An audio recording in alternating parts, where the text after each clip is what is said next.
Wonderful to be with you. Really grateful for the time and loved what the stories from Southampton, and really enjoyed my group too, and some of the wisdom that came from that group was delightful. Very grateful for it.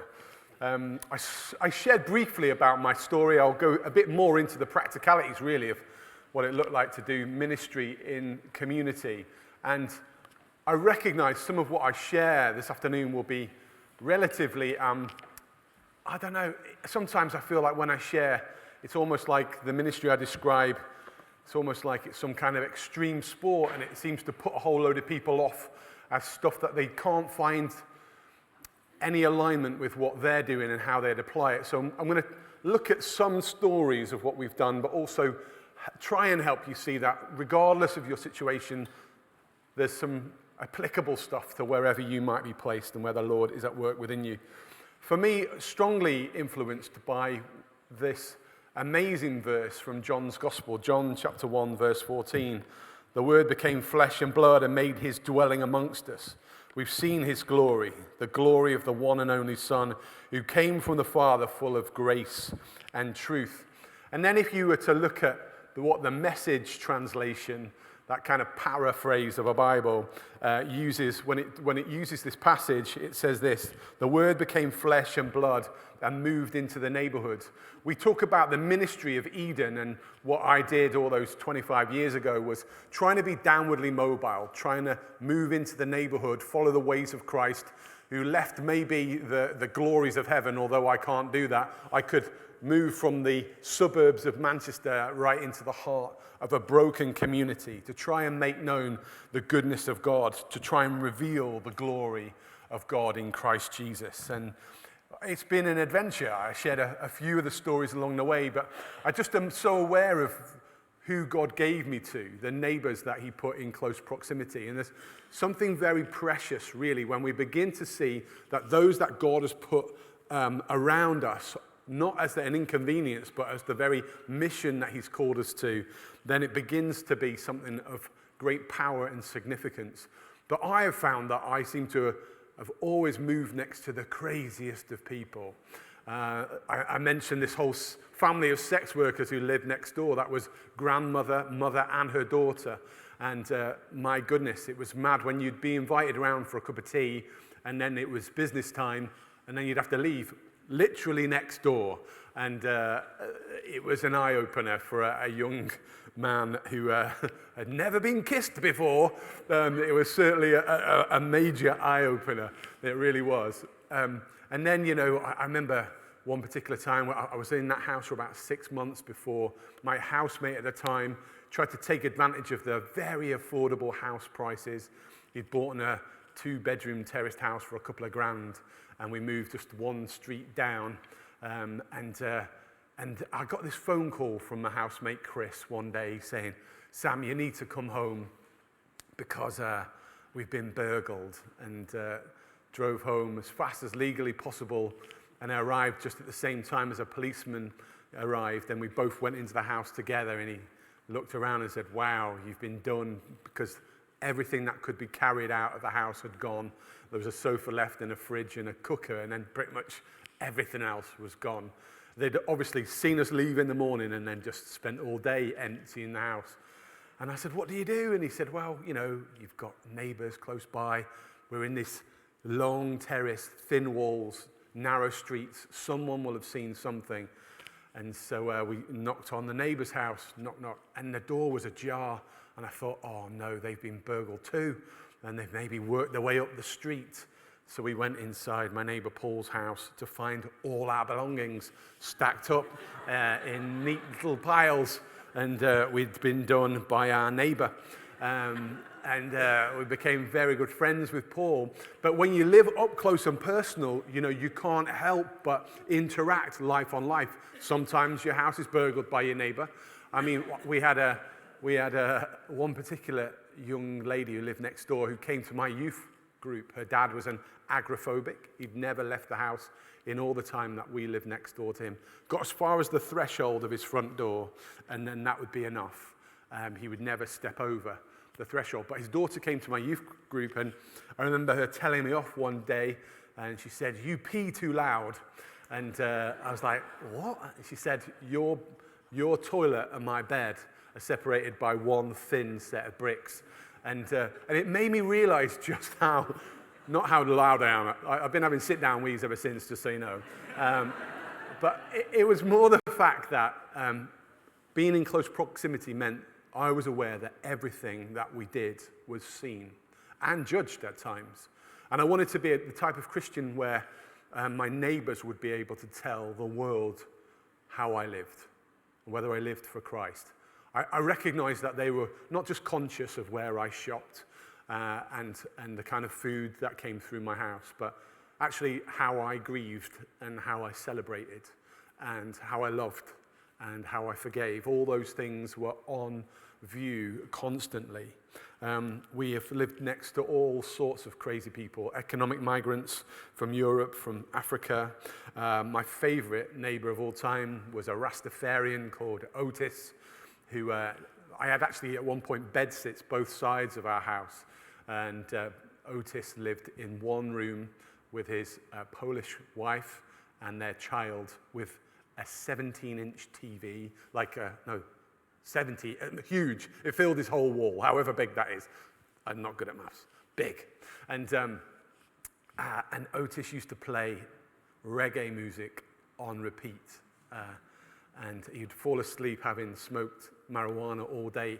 In fact, the smell of marijuana was so strong I couldn't dare bring my parents round because the time it would take them to climb the stairs to the bathroom, they'd be high. It was like there was so much marijuana coming through the walls. But he'd smoke weed all day and then fall asleep with Buffalo Soldier on repeat. And that is quite a thing.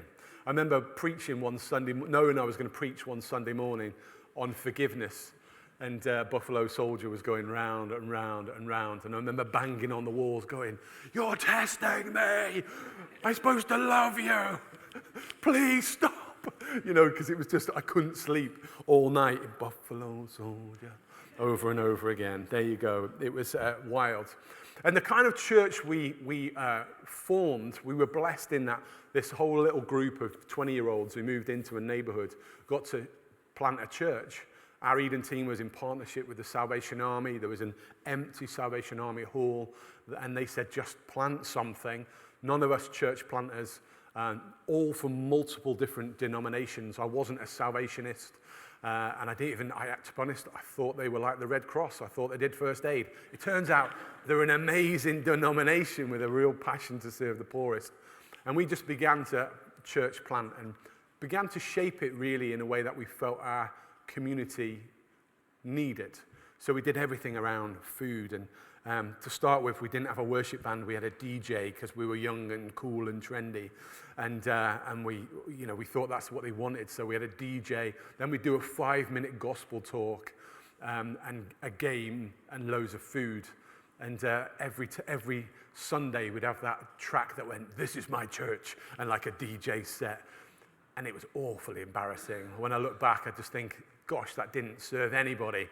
And I'd have people going, "What? Is this a church?" And I go, "Yeah, isn't it cool?" And they'd, "No, it's not cool." And so we then got rid of the DJ and we brought in a worship group and we got rid of the tables and chairs and we brought in sofas because we thought that was cool.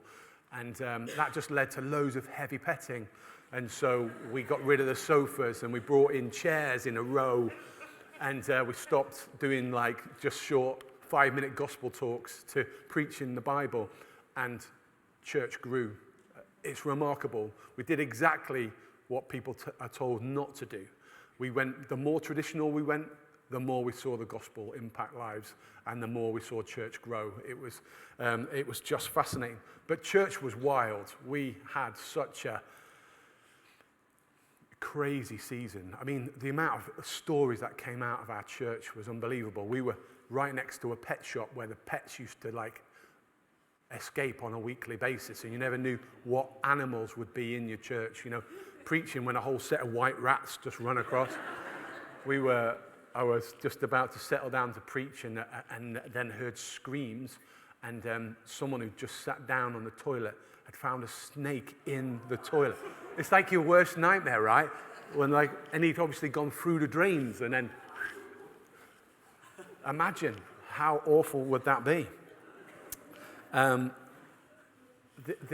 we just found that every week there'd be something. I dare not ask a rhetorical question because that would lead to people answering the question. Or if I said something, I remember preaching one particular time on Pentecost, and suddenly we're down all sorts of rabbit holes as questions are being asked of the kind of vocabulary that I'm using. You know, if I didn't really speak very plainly, people would be like, what are you on about? Sometimes people would go, Sam, shut up. What are you talking about? And then I'd go, which particular bit?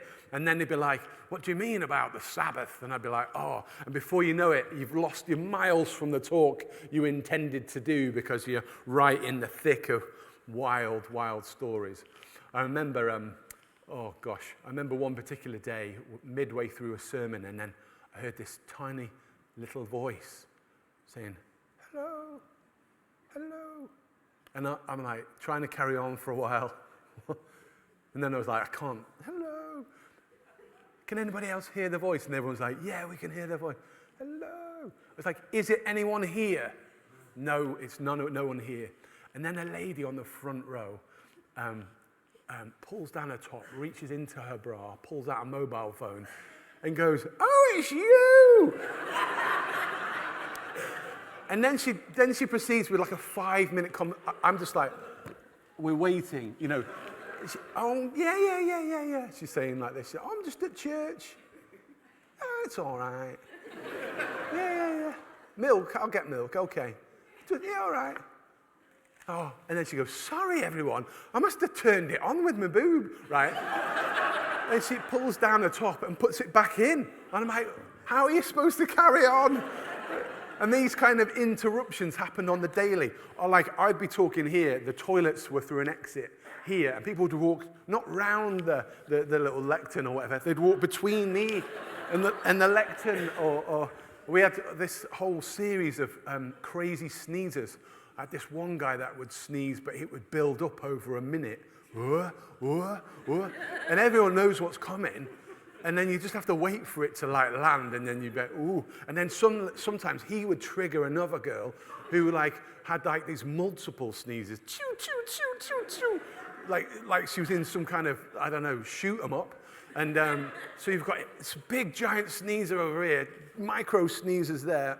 It was honestly crazy. But it was the complexity of relationships that I found most difficult. I remember looking out over church one day, and I realized that 13 different people in the room were all related via the bedroom.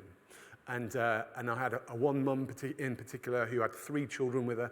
All 3 different dads were in church with us. And she'd also had a relationship with him, and he'd had a relationship with her. And you know, all these complex different relationships were all displayed in and before me. And you never knew what was going to be blowing up during the week. You know, I'd be checking social media to see what kind of fight had happened, knowing that suddenly it's all going to collide on a Sunday morning. I'd be waiting on the door to let people in, thinking, this way towards Jesus, you know, thinking, is it all going to blow up midway through Shine Jesus Shine or something like that? But I am so grateful for what God did in and amongst us. We saw some incredible moments. I shared earlier, you know, we were trying to do this work of disciple making. Actually, we were in a Salvation Army building where we weren't even allowed to baptize. So we're seeing people come to faith and then trying to work out how we fulfilled the Great Commission. And so we just started to do baptisms in people's homes. Or I remember getting a call at 11 o'clock at night from a guy saying, I need to be baptized. And I said, okay, we'll work that out. Maybe in a few weeks.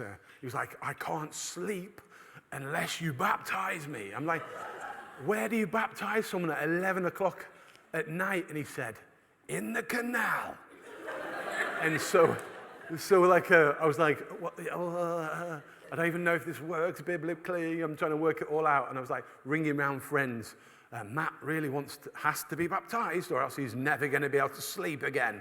And so I managed to get a worship leader, and we all sort of processed up to the Ashton Canal and got in up until my knees in sediment. And and we sang some worship songs, and then this dog walker went past. And I was just in this moment of absolute, delighting in the Lord. And I said, "Friend, stay around. My brother here loves Jesus, and he will be baptized." And he went, "If you're smoking weed, the police are just around the corner." I'm like, "We have smoked no drugs. On the confession of his faith in the Lord Jesus, we will baptize him in the canal." And he went, "Yeah, but if you are taking drugs, the police are literally coming around the corner." And he didn't stay. But we baptized our friend Matt in the canal that night in the confession of his faith. Community church has been an adventure, difficult and complex. But some of the lessons I've learned over those years are vital now, and I think are applicable. The first thing is that we really need to guard ourselves against doing mission without discipleship. We moved in with the intention of seeing lots of people getting saved. We didn't have a process or a thought around discipleship. I was reflecting with some other leaders earlier around the fact that I feel like my generation really weren't discipled well. And I've had to try and work out what it is to do life on life, which has meant really I haven't done vast amounts of ministry since that point. When I recognized that discipleship was so essential, instead of the mass salvation moments, I've chosen to really invest, to walk through life with just a few. I used to do this thing, there's a Five Guys burger bar about 3 miles from my house. So I used to do this thing, 5 guys, 3 blokes, 1 Bible. And we would go have milkshakes and then begin to work our way through the Bible. I knew I needed to go deep with just a few men. And being able to journey faith with those guys has been absolutely vital. I think for me, I've tried to learn that also church isn't those that attend on a Sunday. It's seeing the community around me, the community of believers, as the church themselves. I think about a beautiful couple, my favorite people in the estate, a couple called Steve and Debbie. I got to know them because their son Cody was very sick with cancer. He was in my youth group, sadly passed away when he was 17. Mum and dad, addicted to heroin, had been selling heroin in my neighborhood for many, many years. Notorious family. Mum and dad just never wanted to come to church. They couldn't even see themselves there.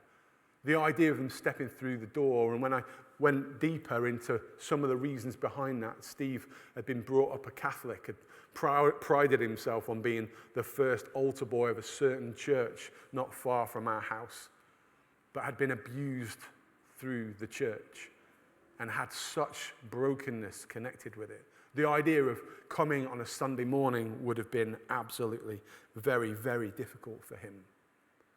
But what they loved to do, this broken family, was to take the keys to my house. And while I was at church on a Sunday morning, they'd let themselves in. Debbie would make a roast for me and my family. When I'd get home, she'd welcome me in through the door to a table laden with lovely food. We'd sit down, and then they'd say, "Tell me about church." And I wouldn't necessarily talk about the different songs we'd sung. I'd usually open the Bible and begin to share what I'd shared in words they'd understand. And they loved it. It was like Jesus was with us at the table, not because of my teaching, but we just centered ourselves around Jesus, a couple that would never come to church. Debbie said she didn't ever believe, she'd never ever choose to follow Jesus, she said. But I remember one particular day, my son Alfie, I've got 2 kids by way of adoption, they are very, very special. And Alfie, one particular Sunday, said at the table, "I don't believe in God anymore." And Debbie went, "Are you daft? Are you mad? What are you on about, Alfie?" He went, I don't think Jesus is real." And then she started to tell him about Christ Jesus. She started to tell him about the truth of the gospel. And I'm like, "Debbie, are you in now? And she's like, of course I'm not in. But I'm like, of course she's in. She knew with all her heart. She's trying to convince my boy that he should follow Christ Jesus. And I'm like, there's so many ways in which she was beginning to display the gospel, not just with her words, but the way her life was being transformed bit by bit. It was a wonderful thing. Their lives were broken. They felt unworthy. They felt like they could never fit as part of a community. But yet, when they ran the community in my home, they'd be like, who else are you bringing for tea? Who else are you bringing around for food? Who else can come to the table? Who else can we share Jesus and chicken with? And it was church, and it was precious. Discipleship is done best in community. I have this thought around killer whales. I don't know if you've ever realized how killer whales kill whales. They don't do it on their own. They always do it in a pack. And one of my neighbors is very, very stubborn. He's really difficult. I've always struggled to really be able to connect with him. How have we been able to disciple him? Well, we've done it as a pack, a group of killer whales. Each of us have taken our turn to share Tommy. Every night of the week, Tommy knows the house he can come to for food. Every night of the week, he can find a place, a community to be amongst. He'd be too much for me to handle. It's almost like I've got a limit on how much grace I've got for Tommy, but together as a community, we've really been able to find a home for him. To the point where earlier this year, where I got a text message from one of our church saying, please, can you pray for Tommy? He's just been rushed to hospital, major heart attack. His lungs, his body is all falling to bits. We don't know if he'll survive. Pray that Tommy will surrender to Jesus. And so we gather a group again to pray for Tommy, and I go and see him in the hospital. And I say, Tommy, it's time to meet Jesus. And he begins to share about where he's at. He begins to talk about his life as it stands and the brokenness of all these years of addiction. And then he begins to talk about his community, his friends, where he's encountered Christ. I think about my neighbor Paul, the guy that robbed from us. Paul's life was in such a mess and full of brokenness, and his body was failing under his addictions, and sadly was sent to hospital where he was told he would pass away within a few days. No one went to visit Paul. No family, no friends, no drug acquaintances. He wasn't visited by anybody but the boys from next door from whom he'd taken everything. And as we began to sit with Paul and again talk with him and pray with him, and we told him again about Jesus, the Jesus who would welcome him, the Jesus who would forgive him, the Jesus who loved him. And he was like, oh, I know. I was like, how do you know? Well, because I saw the way that you lived next door. I saw the way you welcomed me. I saw the way you forgived me. I've seen the way that you've loved me. And he had felt a part of this community. And I'm confident as he passed from this life to the next, he was welcomed by the one who forgives and loves. Community is the key. Our churches, we were sharing this earlier in our group, I really believe the church is the best form of community, is the answer to a broken and a hurting world. A culture of discipleship is important, not that we are the ones that are the disciplers, but that we expose people to how we are being discipled ourselves. Can your church name the person who's speaking into and shaping your life? Do your church know that you're a person under discipline with people investing in you? And sometimes we've got to allow those that we think we're ministering to minister to us and to disciple us. Think about my friend Steve. Me and my wife went through years of infertility, struggling, painful, difficult. I remember going to pick up Steve to take him to a drug meeting to meet his drug counselor. And he got in the car with me, and he could tell I was heavy and struggling. He asked me how I was, and I was like, oh, don't worry about me, mate. Let's get you sorted. And so we went to his appointment, and on the way back he said, Sam, what is going on? Your heart is heavy. You're not like this. What's going on? And I just thought in a moment, I just can't handle this. And I said, Steve, I've been told this week that I will never have children, and I'm coming to terms with the brokenness of infertility. And I said, I think the only option for us is adoption. And Steve said, then let's walk this together.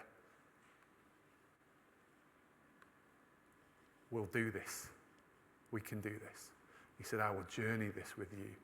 And he said, one day I will be the uncle to your children. And then he began to tell me what that meant in his family, which meant he got to buy their first pet. And, and he has a dog that's half wolf, half pit bull. That's called Havoc. And I'm like, you're not buying the first pet. But Steve journeyed infertility. He journeyed my brokenness with me. He bought the first pet. It was a rabbit called Spotty Lucy, which happened to be a boy, but that's a different story, and anything goes in this world that we live in. I've just learned the importance of investing in genuine friendship. I think we went hoping that we'd be, be making friends to bring them to Christ, and we've realized over time actually how important it is to invest in friendship, because friendship's important.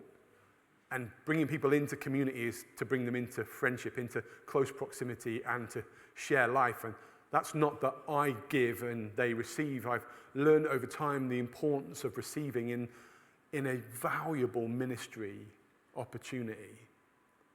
Going around and being invited in. I always used to say, if it's safe to go in someone's house and they invite you in, please receive a welcome.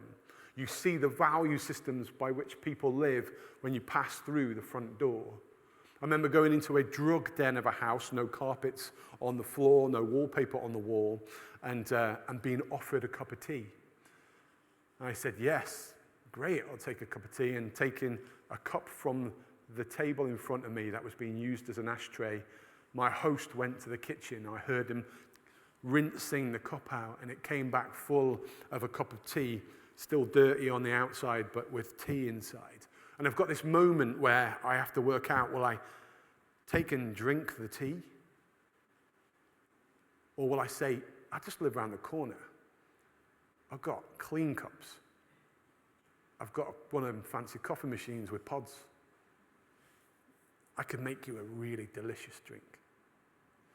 Or do I in the moment recognize that this is a drug addict who has tea bags, milk and sugar, and is providing for my needs, and has welcomed me into their home.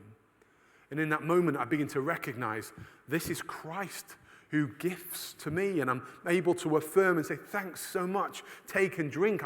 I'm not concerned about the tea. I'm concerned about this beautiful moment where I am receiving what is a great and generous gift from someone exceedingly broken, and I'm able to affirm them and point them to the ways of Christ. I can see Christ in you.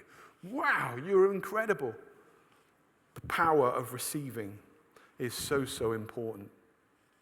I used to work with a young lad off my estate. I ran this club on a Saturday called Saturday Club. It was really inventive, actually.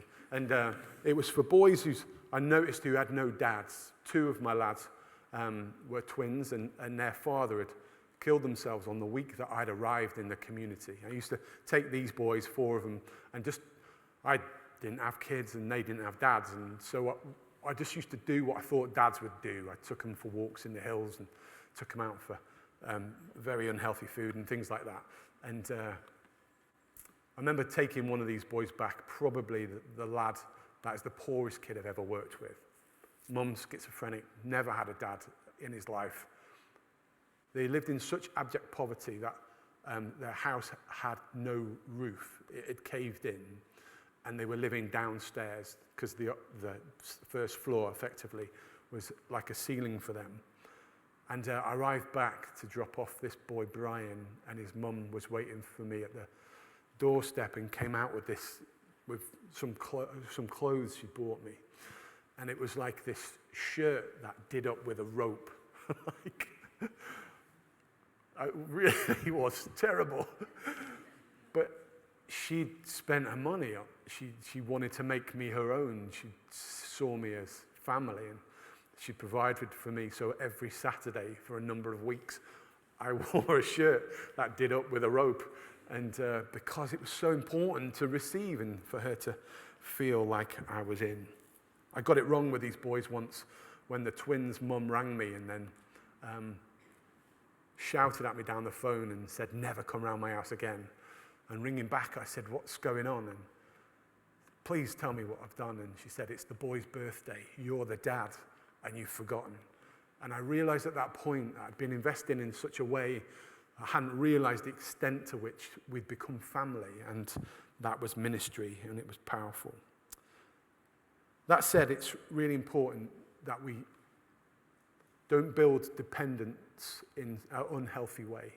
I remember taking a group of people. Sometimes I'll have people who come and visit my neighborhood, and they'll want to have like a tour and see all the bad stuff, and I really am uncomfortable taking. I know what they want to hear. I know what they want to see, all the gory bits and all the wild stories. And I stopped off at Steve's house. I thought he'd give them an honest answer as to what was happening ministry-wise on the estate. And he, in front of this little group of Americans, went, I just want you to know something. Sam is my rock. And they all ooh and ahed. And I was supposed to feel special about that. And I know he meant well, but it was like a punch in the gut. And I sort of took the Americans away and sent them on their way, and I went back and I said, Steve, there's something you need to know. I am not the rock. There is one called the rock, and he will never leave you or forsake you. I am not him. And although it's important that we are living together and sharing life, we've got to be both rooted in the rock, that is Jesus Christ, and him alone. I've got so many lessons and time is running short, so let me fire through some. One would be plan for lateness. If you're a leader of a church, if you're just a member of a church, plan to be late sometimes. I felt the Lord was challenging me recently, even about how I was using my car. I was carring in and out of my neighborhood, and sometimes carring within my neighborhood because I'm just lazy. And I felt the Lord say, it's time to walk, get back on your feet, and plan to be late. And the amount of times I've encountered and had gospel opportunities, missional chances, because I've been bumping into people and planning to be late and allowing time for me to meet and to minister to people. I can't tell you how valuable that was. I once came out of my home and I saw a neighbor who I knew I just needed to give some time to. And as I listened to her story, she began to tell me about how she'd fled the African continent. Her father had been assassinated. En route to England, she'd been raped by traffickers, and the child she had was a product of that rape. She lived just 4 doors down. And had I been busy to be elsewhere, I would have missed the opportunity to hear her story and to bring her closer to the compassion and the loving mercy of Christ and to bring her into my family. She was vulnerable, and she gave me a chance to speak life and to draw her in, and I thank God for that. Sometimes we need to hold a low bar for service. Often we think church needs to be good and high quality and make sure, everything's amazing. I think sometimes let's just allow a whole bunch of people to serve, and it might look a little bit messy. I've learned the importance of that. I had a guy that used to turn up, all sorts of things going on. He had long pink hair, would wear women's clothes, and he really wanted to serve the tea and coffee. And everything inside of me says he's got to be on a discipleship pathway, and he's got to have followed and completed various things before he can be put on a rota. I didn't put him on a rota, and he served every week. He just was his thing. But one day he stopped coming, and I didn't know why. And it was only a few weeks later that there was a horrible thing that appeared in the newspaper. That my friend Paul, who was coming to church, had been found dismembered in a suitcase, killed by his neighbours. But he'd found his home in our church. His life was complex, his life was a mess, his life was difficult, but he had been able to serve in our church. And so we do bring and share, and sometimes the food's disgusting, sometimes the food is bad. I don't care. It's finding value in what people bring. There's loads more, and I've got no time. Maybe one more story. I'm supposed to tell you about mission mapping, aren't I? In your book, in your bag, you've got this. This is mission mapping. This is a thing I decided to do a few years ago. Me and my wife do this on date night because I'm dead romantic. On date night, we get out a big piece of paper like this and we begin to work through questions on the back that will help you to work through a number of things, to exegete your community. You look at the history, the geography, the demography, the culture, the spirituality. You begin to map out your neighborhood. Who are the people of peace? Where are bad things happening? Where can you see God at work? And you begin to strategically work through this side. You can a map that you'll draw out of your neighborhood. This, by the way, will take you not very long. I do it as a whole day full of seminars. We do things like teach you how to prayer walk around your community if you don't know already, how to do a sensory walk, smelling and seeing and tasting what is going on in your neighborhood, and then to think about mapping stuff out so that you can strategically plan a mission in your neighborhood, to pray and to prophesy over your streets. If that is something that you'd really like to do with me, I would happily come to your church. I do this all over the country, and I don't do it in 2 minutes. I'm really sorry for overstepping, and bless you guys. Thanks for listening.